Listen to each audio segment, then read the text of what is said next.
సుభాష్ చంద్రబోస్ జీవితం ఒక చరిత్ర కాదు, ఇది ఒక నిరంతర సవాలు. నేటి విభజన రాజకీయాల మధ్య నేతాజీ ఆలోచనలు మరింత ప్రాసంగికం.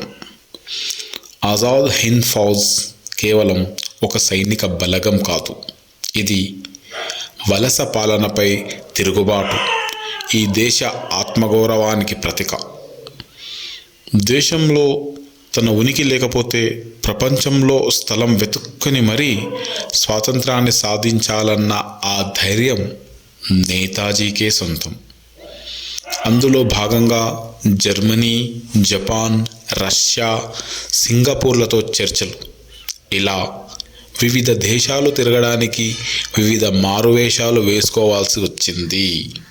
అందులో మొదటి వేషం ఇన్సూరెన్స్ ఏజెంట్ మహమ్మద్ జియావుద్దీన్, రెండవ వేషంగా గూంగా భైరా పఠాన్, మూడవ వేషంగా నావిక కమాండర్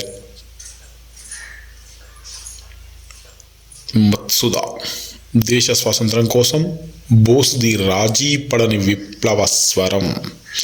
అందుకే ఆయన జయంతి సాధారణ స్మరణ కాదు, దేశం తన స్వేచ్ఛను ఏ ధర చెల్లించి సాధించిందో గుర్తు చేసే చైతన్య ఘట్టం. నాకు రక్తం ఇవ్వండి, మీకు స్వాతంత్రాన్ని ఇస్తాను.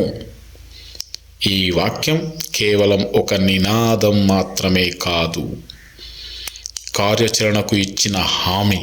అంటే బోస్ ఉత్తి మాటల నాయకుడు కాదు, ఆలోచన, సహనం, ఈ కార్యాచరణ మూడింటిని ఒకే పాత్రగా నడిపించిన అరుదైన విప్లవకారుడు. స్వేచ్ఛ అంటే కేవలం పాలకుల మార్పేనా? కాదు, అది రాజకీయ, ఆర్థిక, సామాజిక న్యాయ సమానత్వం కలిసిన సమగ్ర విముక్తి. స్వాతంత్రం అనేది ఒక సంఘటన కాదు, అది సామాజిక మార్పుల నిరంతర ప్రక్రియ. బ్రిటిష్ సామ్రాజ్యాన్ని ఎదుర్కొనేందుకు సాయుధ పోరాటం ఒక రాజకీయ అవసరం అనేది నేతాజీ విశ్వాసం. అందుకే భారత జాతీయ సైన్యం INA స్థాపన, ఢిల్లీ చలో నినాదం ఇవి కేవలం యుద్ధ వ్యూహాలు కావు, భారత సైన్యంతో జాతీయ చైతన్యాన్ని రగిలించిన చారిత్రక క్షణాలు. స్వేచ్ఛను ఎవ్వరూ దానం చేయరు, దాన్ని సాధించాలి.